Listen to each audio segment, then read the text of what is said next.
Magandang araw mga kabarya, and welcome to my channel Saudi Boy TV, and this is your Kuya Alan.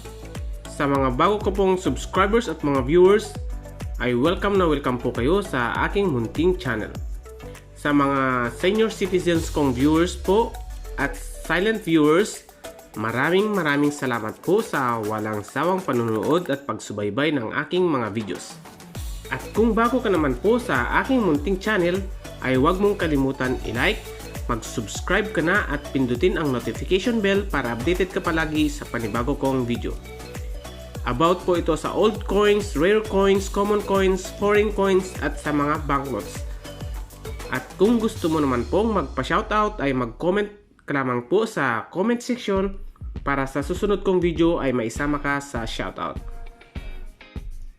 Guys, isi-share ko lang po ang nahunt ko na naman ngayong araw. Ayan, meron po akong 1 piso 2014. Ayan po, may card error po sa baba ni Jose Rizal. Ayan, 1 piso. Ayan po. Meron po akong dalawang nonagonal 5 piso na naman po. Ito po ay may taong 2019. Ayan, dalawa po yan. At isang 10 piso na may taong 2015. Ayan, makinis po yan. Makintab po yan sa personal. Ayan po. Ayan lamang po ang nahunt ko this day. Ayan. Guys, ang tatalakayin po natin ngayon ay itong 10 centimo na may taong 1990. Ito po ay commemorative issue ng Food and Agriculture Organization. Meron po akong dalawa dito. Ito po ay may taong 1990 at ito naman po ay 1992. Ito pong bariyang ito ay napanalunan ko pa nung palaro ni Sean Lemon nung bandang ano po ito, April pa.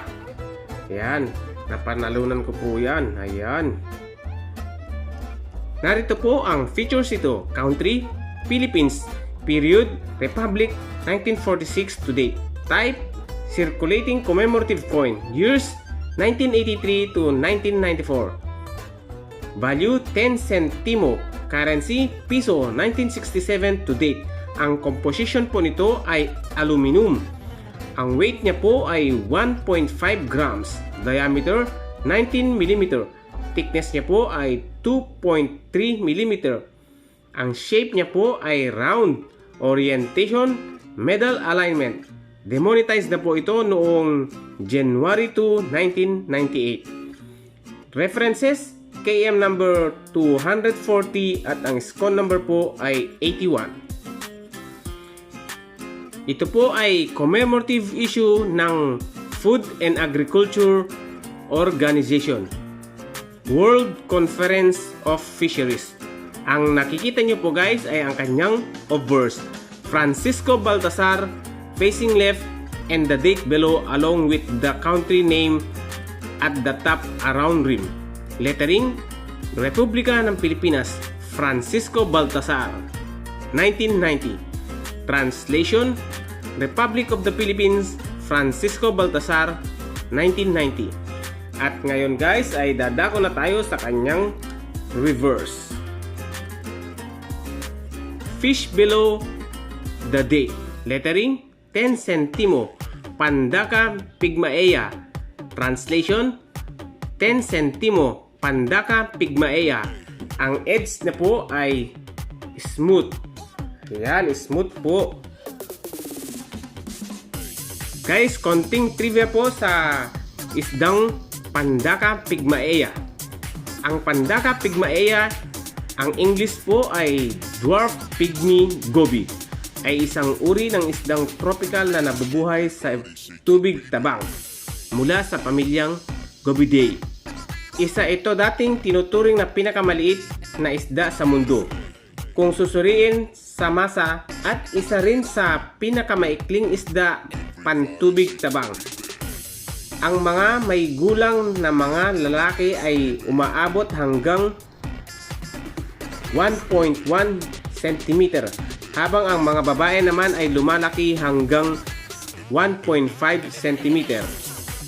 Ang karaniwang timbang nito ay mula 4 hanggang 5 miligramo.